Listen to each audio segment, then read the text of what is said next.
Sir నా రాజు కోసమే పోరాటం. అది డే 1 నుంచి చెప్తున్నాను, నేను అందరికీ చెప్తున్నాను. నా రాజు కోసమే పోరాటం. నా రాజుని చూడనివ్వండి, రాజు దగ్గరికి వెళ్ళనివ్వండి. ఆవిడ సినిమా కోసం ఉన్న ఆవిడ సినిమా కోసం వచ్చి ఉంటే ఈ రోజు నేను ఇక్కడికి రాను. మరి వాళ్ళిద్దరు రోజు రాత్రులు ఎక్కడ గడుపుతున్నారు, పగళ్ళు ఎక్కడ గడుపుతున్నారు, మొగుడుతో సంసారం చేసినట్టు ఎందుకు ఉంటుంది ఆవిడ నా భర్తతో? ఏంటండి మాట్లాడాల్సింది అంతా నన్ను ప్రిజన్ కి పంపించి ఇంట్లో నుంచి పారిపోయి వెళ్లిన మనిషి అతను. ఏదో నా దగ్గరకు వచ్చి నాకు ఒక క్లోజర్ ఇచ్చి మనం విడిపోదామని చెప్పడమో మంచిపూర్వకంగా వెళ్ళలేదు. నన్ను మోసం చేసి నన్ను ఇరికించి తప్పించుకొని పారిపోయాడు. నేను నార్మల్ ఒక అమ్మాయిని బయటకు వచ్చి మాట్లాడుతున్నాను వాయిస్ రేజ్ చేసి. డజన్ మీన్ నాకేదో వాళ్ళు భయపడిపోతున్నారు అని తండ్రి కొడుకులు చెప్తుంది అంతా తప్పు. ఇప్పటికి కూడా నాకు మామగారు అని ఒకసారి నేను లోపలికైతే వెళ్ళనివ్వండి కదా నన్ను.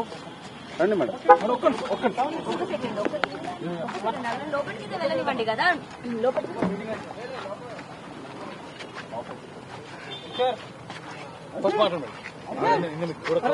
ఒక్క సెకండ్.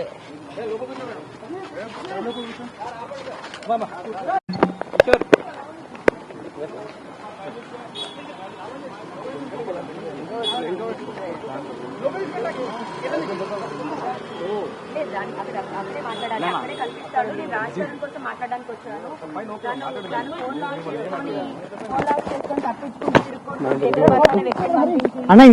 మొత్తం క్యారెక్టర్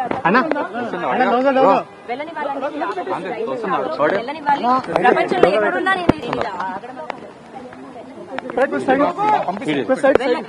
నేను చెప్పండి అసలు దేనికోసం మీ పోరాటం?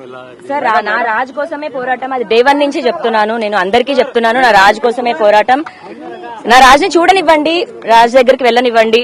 ఆవిడ సినిమా కోసం ఉన్న ఆవిడ సినిమా కోసం వచ్చి ఉంటే ఈ రోజు నేను ఇక్కడికి రాను. మరి వాళ్ళిద్దరు రోజు రాత్రులు ఎక్కడ గడుపుతున్నారు, పగళ్ళు ఎక్కడ గడుపుతున్నారు, మొగుడుతో సంసారం చేసినట్టు ఎందుకు ఉంటుంది ఆవిడ నా భర్తతో? ఏంటండి మాట్లాడాల్సింది అంతా నన్ను ప్రిజన్ కి పంపించి ఇంట్లో నుంచి పారిపోయి వెళ్లిన మనిషి అతను. ఏదో నా దగ్గరకు వచ్చి నాకు ఒక క్లోజర్ ఇచ్చి మనం విడిపోదామని చెప్పడమో మంచిపూర్వకంగా వెళ్ళలేదు. నన్ను మోసం చేసి నన్ను ఇరికించి తప్పించుకొని పారిపోయాడు. నేను నార్మల్ ఒక అమ్మాయిని బయటకు వచ్చి మాట్లాడుతున్నాను వాయిస్ రేజ్ చేసి. డజన్ మీన్ నాకేదో వాళ్ళు భయపడిపోతున్నారు అని తండ్రి కొడుకులు చెప్తుంది అంతా తప్పు. ఇప్పటికి కూడా నాకు మామగారు